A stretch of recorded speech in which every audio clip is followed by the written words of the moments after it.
ഇതുപോലൊരു വിഭവം നിങ്ങൾ കഴിച്ചിട്ടുണ്ടോ? അപ്പോൾ ഇത് റെഡിയാക്കി എടുക്കാൻ വേണ്ടിയിട്ട് ആദ്യം തന്നെ ഞാനെന്താ ഒരു പഴുത്ത നേന്ത്രപ്പഴം എടുത്തിട്ട് ഇതുപോലെ നല്ല ചെറുതായിട്ടൊന്ന് കട്ട് ചെയ്തെടുക്കുന്നുണ്ട്.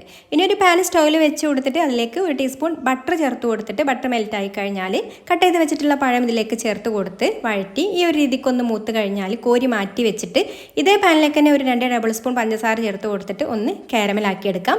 എന്നിട്ട് ഇതിലേക്ക് ഒരു ടേബിൾ സ്പൂൺ ബട്ടർ ചേർത്ത് കൊടുത്ത് ഒന്ന് മിക്സ് ചെയ്ത് കൊടുത്തതിന് ശേഷം ചെറുതായിട്ട് കട്ട് ചെയ്തെടുത്തിട്ടുള്ള ബദാമും അണ്ടിപ്പരിപ്പും ചേർത്ത് കൊടുക്കുന്നത്. നിങ്ങൾക്ക് ഇഷ്ടമുള്ള നട്ട്സ് ചേർത്ത് കൊടുക്കുക കേട്ടോ.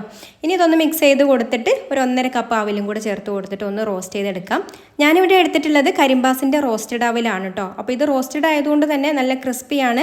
അതുകൊണ്ട് കൂടുതൽ നേരം വറുത്തെടുക്കേണ്ട ആവശ്യമില്ല. ജസ്റ്റ് എല്ലാം കൂടെ ഒന്ന് മിക്സ് ആയി കഴിഞ്ഞാൽ ഫ്ലെയിം ഓഫ് ആക്കാം. ഇനി ഒരു ടേബിൾ സ്പൂൺ ബൂസ്റ്റ് പൗഡറും കൂടി ചേർത്ത് നന്നായിട്ടൊന്ന് മിക്സ് ആക്കി എടുത്തിട്ട് ഒരു 1/4 കപ്പ് ഇതിൽ നിന്ന് മാറ്റി വെച്ചിട്ട് ബാക്കി ഇതാ ഈ ഒരു പാത്രത്തിലേക്ക് ഇട്ട് കൊടുത്തിട്ട് നന്നായിട്ടൊന്ന് പ്രസ് ചെയ്ത് കൊടുത്ത് മാറ്റി വെക്കാം. എന്നിട്ട് ഒരു സോസ് പാനിലേക്ക് ഒരു 3.5 ടേബിൾ സ്പൂൺ കോൺഫ്ലവറും 1/4 കപ്പ് പാലും ഒഴിച്ച് മിക്സ് ചെയ്ത് എടുത്തിട്ട് 1/4 കപ്പ് കണ്ടൻസ്ഡ് മിൽക്കും കുറച്ച് പഞ്ചസാരയും ചേർത്ത് തിളപ്പിച്ച് ഒന്ന് കുറുകി കഴിഞ്ഞാൽ ഫ്ലെയിം ഓഫ് ആക്കിയിട്ട് 1/4 ടീസ്പൂൺ വാനില എസൻസും നമ്മൾ വഴറ്റി മാറ്റി വെച്ചിട്ടുള്ള ഒരു പഴം കൂടെ ഇട്ട് കൊടുത്തിട്ട് നന്നായിട്ടൊന്ന് മിക്സ് ചെയ്ത് കൊടുത്തതിന് ശേഷം നമ്മൾ സെറ്റ് ചെയ്ത് വെച്ചിട്ടുള്ള അവിലിൻ്റെ മുകളിലേക്ക് ഒഴിച്ചു കൊടുക്കാം. ഇനി ഇതിൻ്റെ മുകളിൽ നമ്മൾ മാറ്റി വെച്ചിട്ടുള്ള ആ ഒരു അവിൽ വെച്ചിട്ട് നമുക്ക് ഇഷ്ടമുള്ള രീതിയിൽ ഡെക്കറേറ്റ് ചെയ്തെടുത്തിട്ട് ചൂടാറി കഴിഞ്ഞാൽ ഫ്രിഡ്ജിൽ വെച്ച് തണുപ്പിച്ചെടുത്തിട്ട് സെർവ് ചെയ്യാം. അടിപൊളി ടേസ്റ്റിലുള്ള ഒരു അവൽ പുഡിംഗ് ആണ് കേട്ടോ ഇത്. ഒന്ന് ട്രൈ ചെയ്ത് നോക്കിക്കോളൂ.